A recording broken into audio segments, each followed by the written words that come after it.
What's going on, everybody? Welcome back to Z Sports and Entertainment. I am Z, coming to you from the basement as always. Today, today we are gonna do a breakdown of the NFC South, home of my favorite team. Um, if you haven't already, go check out the NFC West video yesterday. We covered some good things. We did a good little breakdown. We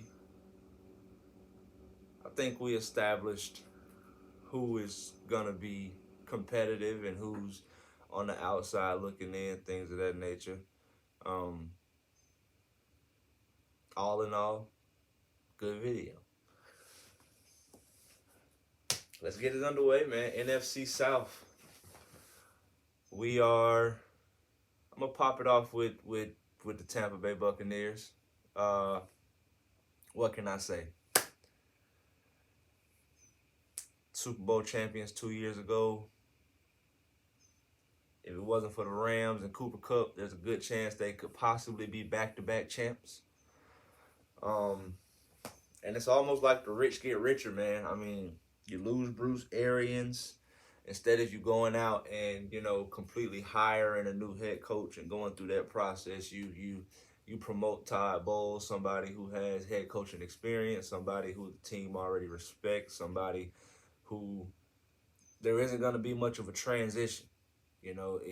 Instead of him just, being on the defensive side of the ball, he's addressing the whole team. He's at the forefront of those team meetings. He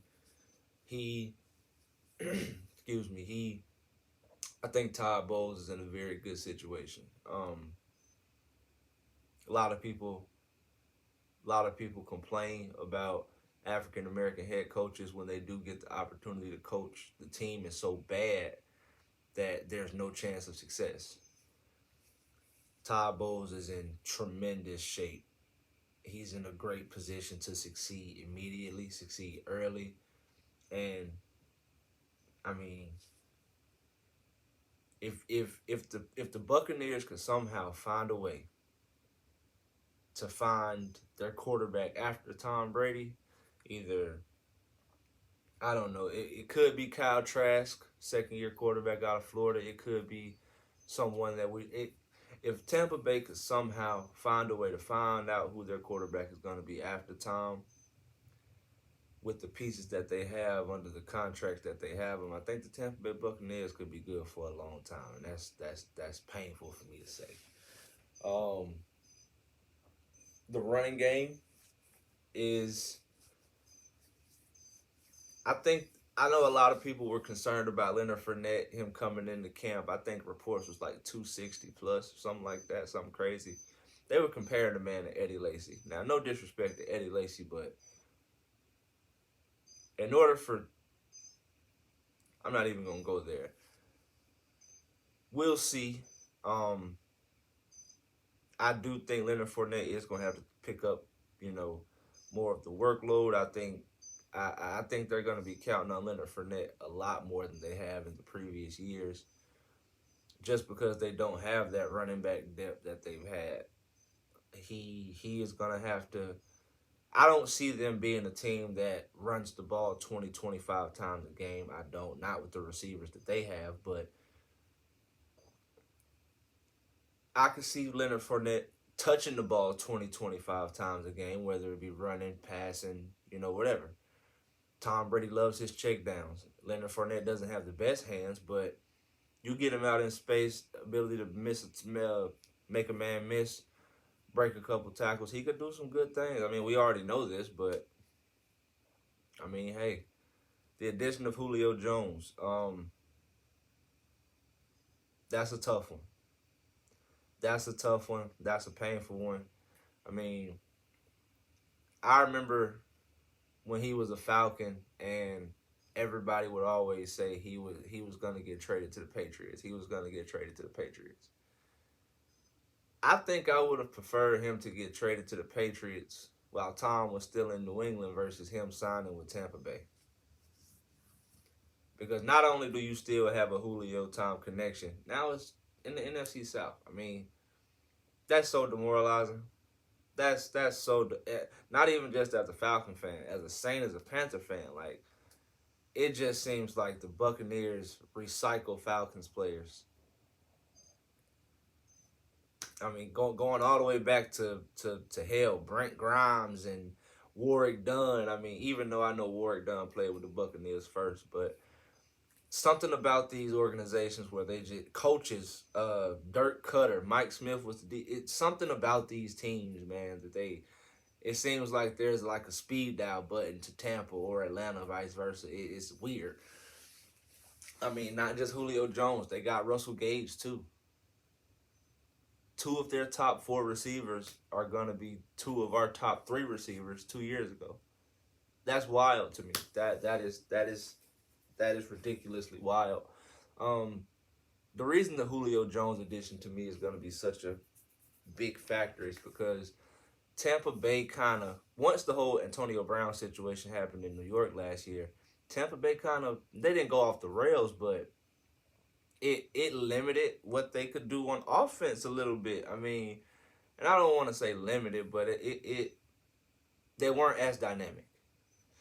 Julio Jones is going to come in and fill that Antonio Brown role, and I was under the impression that Chris Godwin wouldn't be ready at the start of the season, but all reports were pointing towards him being ready, healthy, he's looking good and whatnot.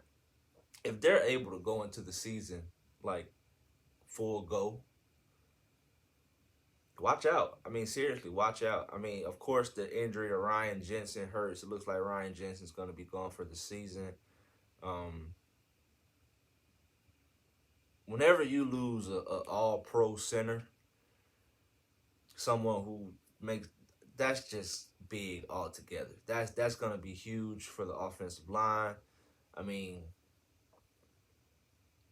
the one that a lot of people aren't really looking at that as an issue, but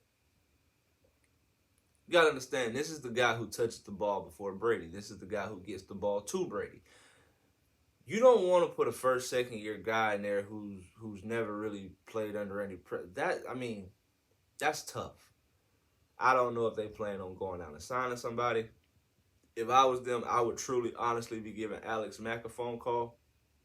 I think Alex Mack retired from the NFL last offseason, but I would give him a shot. Listen, man, I would definitely be calling Alex Mack, and I would be calling around for teams who are deep at center. I mean, from what I'm hearing around camp, from what I'm hearing with the Buccaneers, the biggest question mark for them is, will the defense take a step back? And after looking at their roster, I don't necessarily know why that's a narrative, because from my understanding, the only person that they kind of lost was Ndamukong Suh. You still got JPP, you still got Shaq, you still got Sack Barrett, you still got Devin White, Levante David, Winfield Jr., you did lose Whitehead to the Jets. And you still got your repertoire young corners. I mean, I think Tampa Bay is going to be okay. I don't think they're going to be as good as they've been in years past. But it's all about when you get hot. They can start the season 4-2, 5-4, 6-5, whatever. They finish strong like they did that first season when Tom Brady went to Tampa. They get hot at the right time. Things could look up for them.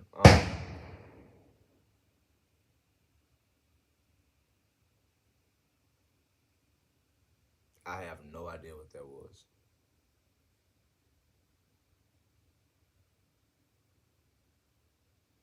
Anyway, that's crazy. Anyway, I got the Buccaneers going 11-6. I got the Buccaneers going 11-6.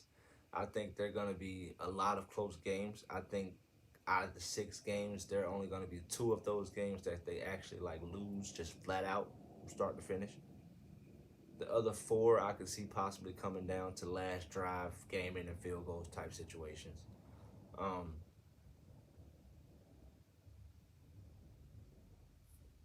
That's what I got for the Buccaneers, man. We're gonna move over to the Carolina Panthers.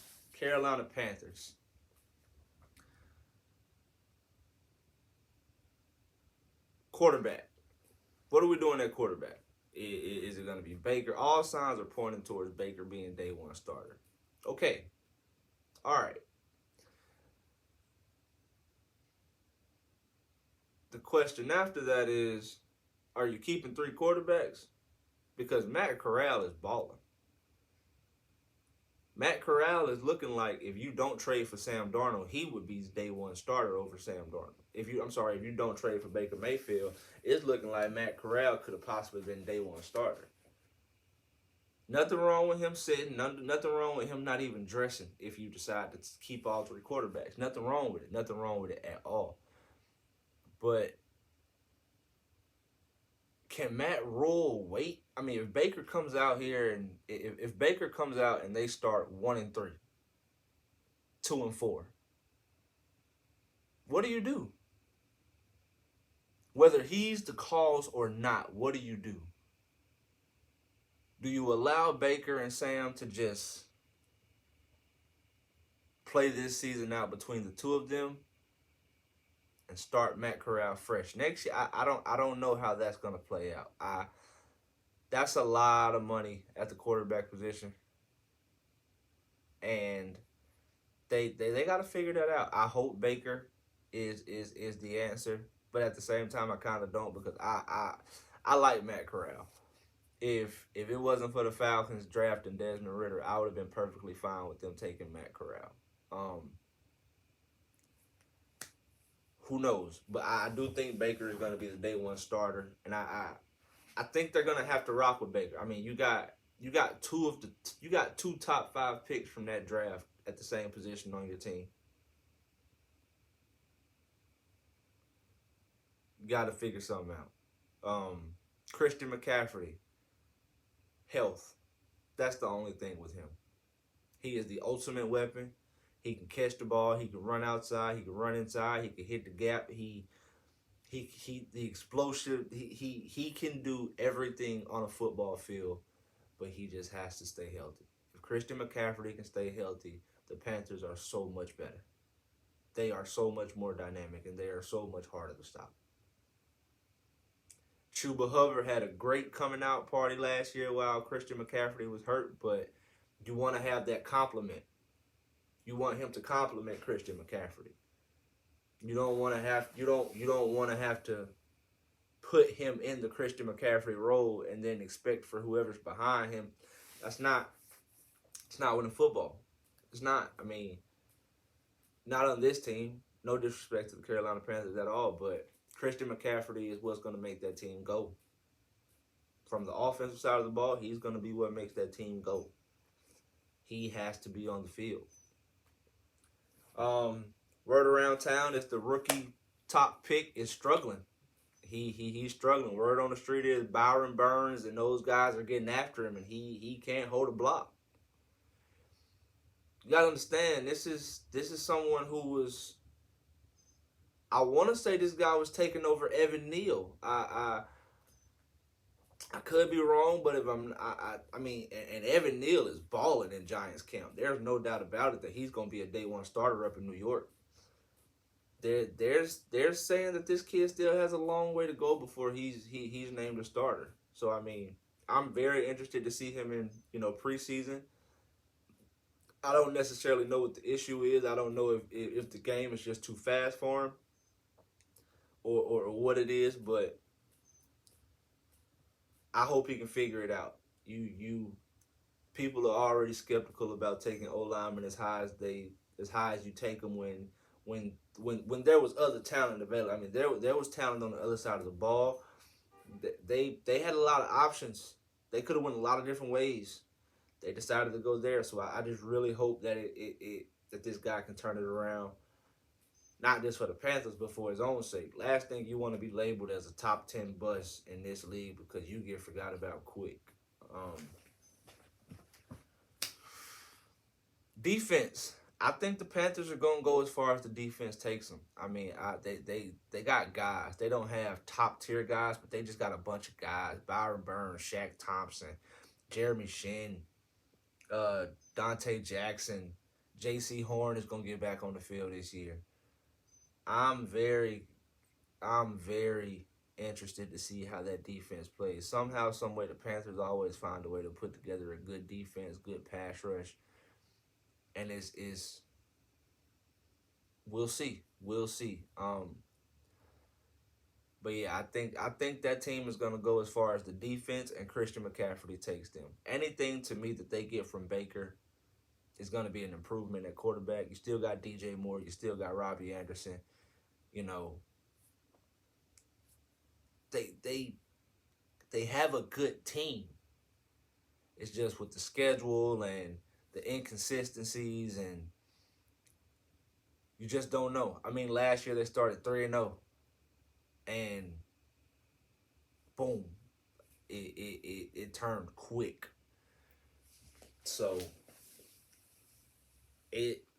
I think Matt Rule's gonna be on the hot seat this year, man. I don't think he's necessarily gonna have to have playoff production, but you need to be in the race. You're gonna have to be in the race. I mean, these guys gave you a lot of money. These guys gave you they were in the process of building a new facility. I don't know what necessarily happened there, but like, I mean, they're doing a lot. That owner's spending a lot of money. He wants to win in Carolina. Matt Rule, I don't think his leash is as long as it's always been.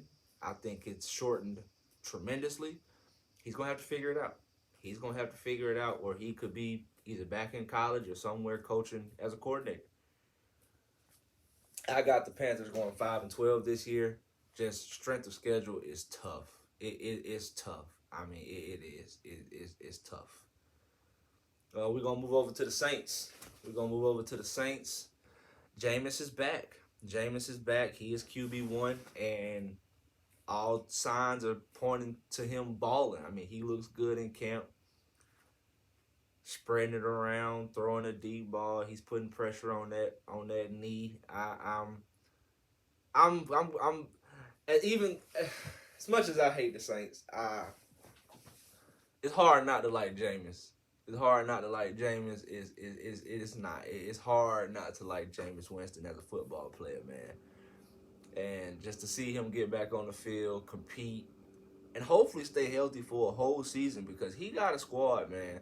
If the Alvin Kamara allegations, you know what happened with him in Vegas, if those seem to go away and he's able to be, you know, available immediately, then I mean you got a dynamic back in the backfield. You got one of the best receivers in the league who's returning in Michael Thomas. You got Jarvis Landry. You got Chris Olave. They got a squad, man, and I hate to say that. I don't want to sit here and tell you guys how good I think the Saints could possibly be, but all signs are pointing to them being very good, and I don't like it. I don't like it one bit. They got an offensive lineman. I think his name is Trevor Panning or something like that. He was their first round pick. They actually traded up to get this guy out of the University of Northern Iowa. Anybody you trading up out of, you know, to get out of Northern Iowa has to be special in some kind of way. This kid can't stay out of fights. All he does is fucking fight. And I don't know if I should love it or hate it. I don't know, because they just lost Teron Armstead to Miami, so they need someone to come in immediately and fill that void. And he seems to be physical, not give a damn, and he looks like he's going to put motherfuckers down. I mean, they probably hate it in camp, but I guarantee you once the season starts and he starts doing that to people in other uniforms, they going to love him. They going to absolutely love him. Pat McAfee said something yesterday or a couple days ago about this particular situation. He's like the tackle version of Quentin Nelson. And if that actually translates to NFL games, you got him on the left and Ramczyk on the right. It could be ugly in New Orleans from an offensive line perspective. Defense, they're just like the Panthers. Somehow the Saints always find a way to have a great defense. They still got Cameron Jordan, still got Demario Davis, still got Marshawn Lattimore, still got P.J. Williams, still got Gardner Johnson. But when you add Tyrann Mathieu, potentially the best or one of the best safeties in the game, to that mix after losing Marcus Johnson to Cleveland, that's scary. That I don't want to see that. I don't want to deal with that. I don't. I don't want to deal with that. And then when they got guys like, Peyton Turner, who's supposed to be coming out of his shell and balling, and Marcus Davenport is, just watch out for the New Orleans Saints, because right now I got them going 9-8, but that could very easily be 10-7 or 11-6 if a couple of those close games go the other way. Now to my boys. We got the Falcons. Where do I even start? I guess I'll start with Marcus and Desmond. Marcus Mariota seems to be balling out of camp. I'm hearing nothing but good things. I'm seeing nothing but good things. He has an understanding and a grasp of the offense, and it's just looking like he's happy to be back in a position to play football every day again. I mean, he seems to be a little bit faster. He seems to have a little bit more zip on his ball. He seems to be very focused, and it seems like he understands that this is his last opportunity to to be a starting quarterback in the NFL. So it looks like he's really gonna come out and make the most of it. I hope he comes out here and go and have Oregon flashbacks. I do. A lot of people forget that this dude won a Heisman. A lot of people forget that this dude, Marcus Mariota, was one of the last quarterbacks to beat the Chiefs in the playoffs. Granted, it was against Alex Smith, not Patrick Mahomes, but Marcus Mariota's a baller. It's not always going to be pretty. It's not always going to be cute. It's not always going to be exactly how you drew it up. But Marcus Mariota is a flat-out baller, period. Desmond Ridder is looking like he's going to be okay. The only question I have about the quarterback position is this. What happens if Marcus Mariota plays good enough for him to be the starting quarterback all year, but the Falcons are put in a position to where they have a top 5 pick? You got C.J. Stroud, Bryce Young coming out next year, and supposedly this kid Will Levis out of Kentucky is supposed to be the deal. Do you draft a top 5 quarterback before you even give Desmond Ridder a chance? The Falcons are in a very interesting situation. I don't know what I would do in that situation as of right now, but I'm looking forward to seeing Marcus Mariota play football in the Atlanta Falcon uniform. I can't wait. Especially when he's going to be throwing the ball to Kyle Pitts and Drake Drake London. Kyle Pitts is having, to me, an all-time training camp. He seems to can't be stopped. He's catching everything, and this dude looks like a fucking receiver. It's ridiculous. Drake, I'm liking what I'm seeing. My biggest question on him is, would he be able to create separation coming out of camp? And it's not looking like he's going to have a problem creating separation. It's looking like he's going to be perfectly fine going up against NFL caliber, Pro Bowl caliber DBs and balling. And I still love the fact that they went out and got multiple big targets for Marcus. Kyle Pitts, Drake, Braylon Edwards out of Oakland, Tate coming from Cincinnati. I mean, I love the fact that they went out and got guys who could go up and get the ball and give Marcus a little bit more room for error when it comes to throwing the football. Offensive line, to me, is a question, because I thought coming into the season that Jalen Mayfield was going to be a lock at that left guard spot, but apparently not. Apparently Elijah Wilkinson has come in and he's taking snaps. I thought it was going to be Jordan Schaefer, 7th round pick from Georgia, but apparently Elijah Wilkinson is the guy that's coming in and making noise on that offensive line. Also, Matt Hennessy is not a lock at center. Apparently Drew Dahlman is giving him hell from a competition standpoint. So we're gonna see. We're gonna see what happens on the offensive line. Just a side note, Felipe Franks. I'm so proud of Felipe Franks, because Felipe Franks was a tight end last year, tight end all through college. And Felipe Franks has made the change to tight end, and he is balling. from a special team standpoint, from a catching the ball standpoint, and I'm gonna just keep it real with you. It seems like these guys can't get him on the ground. He out here running motherfuckers over, knocking people down. He is making the place for his. He's making the like one of those 53 spots is gonna be his if he keeps doing what he's doing. I love it. I love it. The Falcons tight end room is gonna be thick. Like seriously, it is. It's gonna be thick.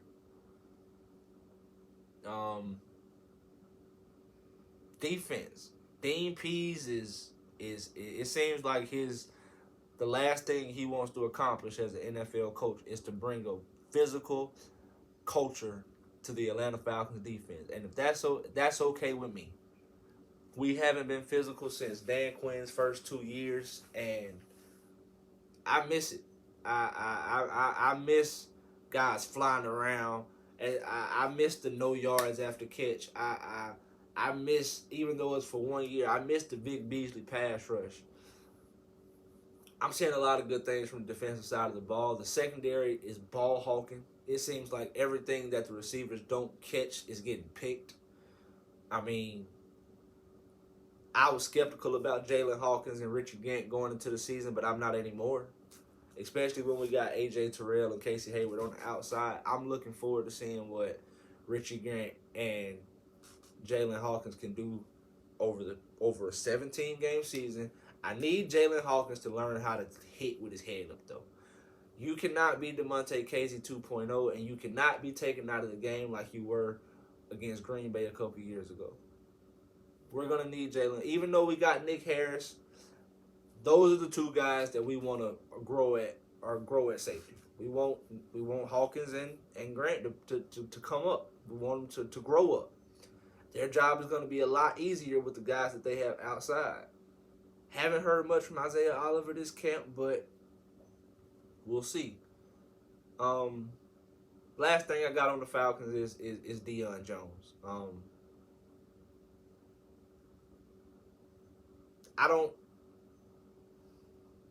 I hope Deion Jones can get back on the field before week 1.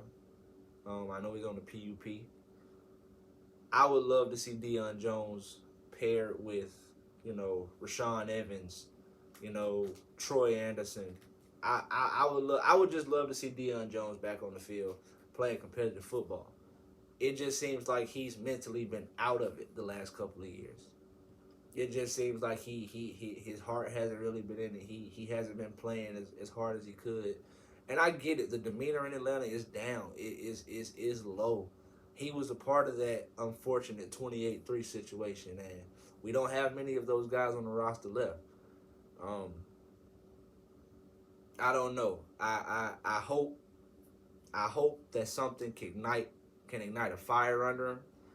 Word on the street is that if the Bears can't get this Roquan Smith situation, situated, Deion for Roquan and possibly a couple of picks going up to Chicago is possible.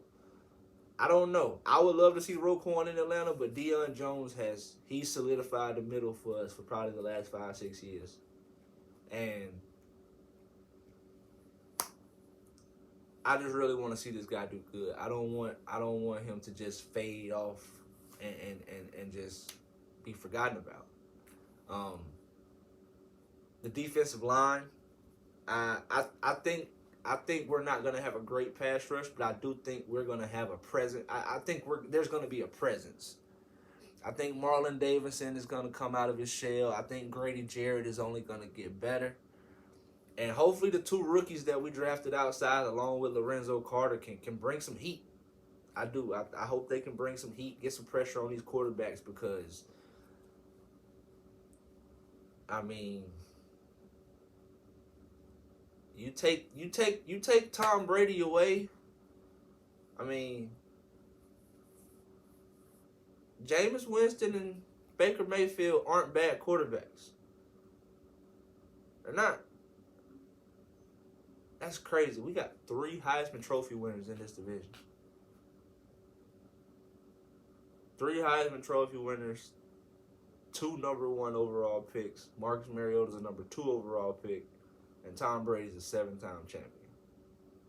You got some accomplished quarterbacks. You got some quarterbacks trying to, get back to it, but you got some accomplished quarterbacks. For the Falcons record, I'm a realist. I am not somebody who just automatically thinks just because, this is my favorite team that we're going to. No. We got work to do. We got work to do. You don't lose a 14-year starter, a 14-year veteran, future Hall of Famer at quarterback, and in my opinion, get better. You don't. Even though Marcus has an understanding with Arthur Smith, even though all of that plays a factor, you don't lose Matt Ryan, Julio Jones, Todd Gurley disappears. You don't lose these guys and you get better. I got the Falcons going 5-12. We got a tough schedule. This is one of the few seasons in a very long time where looking at the schedule, looking at our opponents, is how I said the Saints could be better than 9-8. We could be better or worse than 5-10. 5-12. I'm sorry. We could. We are, in my opinion, the Falcons are one of the biggest question marks in the NFL right now just because there's so much turnover. You got to think about it. We've had a pocket passing quarterback for the past 14 years who, with all due respect to Matt, his longest run is probably 20 to 25 yards. There's a chance Marcus Mariota, if successful, could have 600-700 yards on the ground this year. And I haven't even spoke about Cordero Patterson. This is going to be a very different Falcons team. I just hope that the city of Atlanta can embrace what we're doing. They can embrace what we're building. I think we're going in the right direction. Just total outlook, I got the Bucs 11-6, Saints 9-8. Excuse me. Falcons and Panthers both 5-12. If you put that with yesterday, I had the Cardinals 10-7. I had the Rams 10-7. Now I got the Buccaneers 11-6. So as of right now, the Bucs will be my number 1 seed. Cardinals will be my number 2 seed. The Rams would be my number 5 seed and first wild card team. And the Saints and 49ers would be 6 and 7. Again, we still got 2 divisions to go. Still got the North, still got the East. So when we get done with those, you guys will have a pretty good understanding as to how I think the NFC is going to unfold, just from a playoff standpoint, not actually predicting the playoffs. We'll get into that later. But things are starting to unfold. I appreciate you guys for watching. If it was anything I missed, please let me know. Like, subscribe, comment, share, all of that. I appreciate all the support. And I'm having fun with these NFL videos. It's fun talking about stuff you know about. It's fun, I'm really looking forward to this. Again, if you haven't watched the big announcement video, please go watch it. Z Sports and Entertainment Fantasy Football League. $500 grand prize to the winner. So hit me up if you're interested. Thank you guys. Z out. Oh, tomorrow we do have a Throwback Thursday. I'll be honest with you guys. I don't know who I'm doing this Throwback Thursday on this week. I've been struggling. Not because there's so many people to choose from.